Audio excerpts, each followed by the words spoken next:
صرف 5 منٹ کا مدرسہ قرآن و حدیث کی روشنی میں۔ اسلامی تاریخ۔ شراب کی حرمت۔ اللہ تعالیٰ نے مسلمانوں کو اسلامی ماحول میں زندگی گزارنے اور احکام الہی پر عمل کرنے کے لیے مدینہ کا سازگار ماحول عطا کیا تاکہ زمانہ جاہلیت کی تمام رسموں اور بری عادتوں کو ختم کر کے اسلامی معاشرے کا عملی نمونہ دنیا کے سامنے آ جائے۔ ان کی سب سے بری عادت شراب نوشی تھی۔ اس کی محبت اربوں کی گھٹی میں پڑی ہوئی تھی۔ چنانچہ شراب اور جوئے کے بارے میں پہلا حکم 2 سن میں نازل ہوا کہ اس میں بھلائی کے مقابلے میں برائی اور گناہ زیادہ ہے، حتیٰ کہ عقل و ہوش تک کو ختم کر دیتی ہے۔ چنانچہ بعض لوگوں نے اسے چھوڑ دیا۔ پھر دوسرا حکم نازل ہوا کہ شراب اور نشے کی حالت میں نماز کے قریب مت جاؤ۔ چنانچہ صحابہ کرام نے اس کو ترک کر دیا کہ جب نشے کی حالت میں نماز نہیں پڑھ سکتے تو اس سے بچنا چاہیے۔ پھر شراب کے متعلق سورہ مائدہ کی 3ری آیت نازل ہوئی۔ اس میں قطعی طور پر شراب کو حرام قرار دے دیا گیا۔ صحابہ کرام کے ایمانی جذبے کا حال یہ تھا کہ حکم ملتے ہی شراب کے برتن اور مٹکے توڑ ڈالے، یہاں تک کہ مدینہ کی گلیوں اور سڑکوں پر شراب بہتی نظر آ رہی تھی۔ حضور صلی اللہ علیہ وسلم کا معجزہ۔ حضرت ثابت کے لیے پیشین گوئی۔ آپ صلی اللہ علیہ وسلم نے حضرت ثابت بن قیس سے فرمایا تھا، کیا تم اس پر راضی نہیں کہ ایک اچھی زندگی بسر کرو اور شہید کی موت مرو اور پھر جنت میں داخل ہو جاؤ؟ تو حضرت ثابت نے فرمایا، یا رسول اللہ، ہاں کیوں نہیں۔ چنانچہ حضرت ثابت نے اچھی زندگی بسر کی اور پھر اللہ کی راہ میں شہید ہو گئے اور اپنے مولا سے جا ملے۔ ایک فرض کے بارے میں۔ وراثت میں لڑکی کا حصہ۔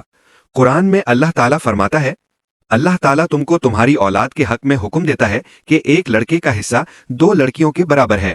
فائدہ: والدین کی وراثت میں لڑکے کے 2 حصے اور لڑکی کا 1 حصہ ہوتا ہے، جس کا ادا کرنا فرض ہے۔ ایک سنت کے بارے میں۔ فساد کرنے والوں پر غلبہ پانے کے لیے اس دعا کا اہتمام کرنا چاہیے، رب انصرنی علی القوم المفسدین۔ ترجمہ: اے میرے پروردگار، مجھے فساد کرنے والی قوم پر غلبہ عطا فرما۔ ایک اہم عمل کی فضیلت، اللہ کے راستے میں پہرہ داری کرنا۔ رسول اللہ صلی اللہ علیہ وآلہ وسلم نے فرمایا، اللہ کے راستے میں ایک رات جاگ کر پہرہ دینا 1000 راتوں کی عبادت اور 1000 دنوں کے روزوں سے زیادہ افضل ہے۔ ایک گناہ کے بارے میں۔ منکرین کا عذاب۔ قرآن میں اللہ تعالیٰ فرماتا ہے، جو لوگ ہماری آیتوں کا انکار کرتے رہے ہیں تو وہی بدبخت ہیں جن کو بائیں ہاتھ میں نامہ اعمال دیا جائے گا، ان پر چاروں طرف سے بند کی ہوئی آگ کو مسلط کر دیا جائے گا۔ دنیا کے بارے میں۔ اپنے بیوی بچوں سے ہوشیار رہو۔ قرآن میں اللہ تعالیٰ فرماتا ہے، اے ایمان والو، تمہاری بعض بیویاں اور بعض اولاد تمہارے حق میں دشمن ہیں تو تم ان سے ہوشیار رہو۔ سورہ تغابن 14۔ فائدہ: بیوی بچے بعض مرتبہ دنیاوی نفع کے لیے خلاف شریعت کاموں کا حکم دیتے ہیں۔ انہی لوگوں کو اللہ تعالیٰ نے دین کا دشمن بتایا ہے اور ان کے حکم کو پورا نہ کرنے کی ہدایت دی ہے۔ آخرت کے بارے میں۔ جہنم کی آگ کی سختی۔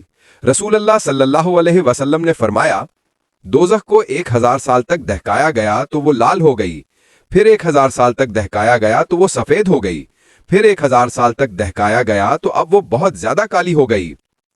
طب نبوی سے علاج۔ طبیعت کے موافق غذا سے علاج۔ رسول اللہ صلی اللہ علیہ وسلم نے فرمایا، جب مریض کوئی چیز کھانا چاہے تو اسے کھلاؤ۔ فائدہ: جو غذا چاہت اور طبیعت کے تقاضے سے کھائی جاتی ہے وہ بدن میں جلد اثر کرتی ہے، لہٰذا مریض کسی چیز سے وہ کے کھانے کا تقاضا کرے تو اسے کھلانا چاہیے۔ ہاں، اگر غذا ایسی ہے کہ جس سے مرض بڑھنے کا قوی امکان ہے تو ضرور پرہیز کرنا چاہیے۔ نمبر۔ نبی کی نصیحت۔ رسول اللہ صلی اللہ علیہ وآلہ وسلم نے فرمایا، جو آدمی اللہ اور یوم آخرت پر ایمان رکھتا ہو اسے اپنے مہمان کا اکرام کرنا چاہیے۔ 1 دن و رات کی خدمت اس کا جائز حق ہے اور اس کی دعوت اور مہمان نوازی 3 دن ہے۔ اس کے بعد کی میزبانی اس کے لیے صدقہ ہے اور مہمان کے لیے زیادہ دن ٹھہر کر میزبان کو تنگی میں مبتلا کرنا جائز نہیں ہے۔